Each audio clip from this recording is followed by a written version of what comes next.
Bakit ko ba pinapalitan ng sapin ang aking paitlugan or pugaran ng aking mga manok?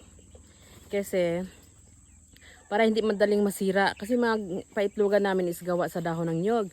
Ngayon, pag walang sapin yun, madali siyang masira. So sayang naman, lagi kaming palit ng palit. So para matagal-tagal yung pagpapalit namin, lagyan namin ng sapin. Ang nilalagay naming sapin, naisip namin tanglad, dahon ng marang. Kasi yung dahon ng tanglad ay mabisa din yung pang anti-hanip or pangontra sa hanip. Tsaka meron pa kaming minsan lang, pero bihira lang namin to ginagamit, dahon ng saging. Pag wala na talaga, tsaka pag tinatamad na rin na manguha ng dahon ng marang, pag wala ding tanglad, yun na dahon ng saging pwede din. Kagaya dito, wala ng sapin pero may nangitlog pa rin. Yan, pinagtatanggal ko na yan.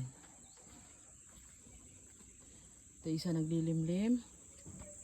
Ayan, ang daming nangingitlog. Ito mga nandirito, ito dito, mga bagong bagong palit.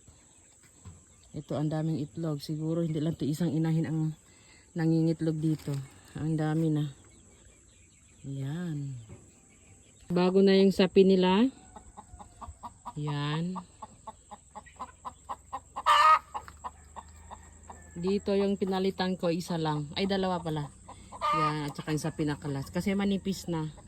Ito, makapal pa. Pwede pa yan. Yan. Ito din. Yan pa. Ito, pagkatapos na lang maglimlim, bago to, saka na papalitan. Pagkatapos na maglimlim yung inahin dito.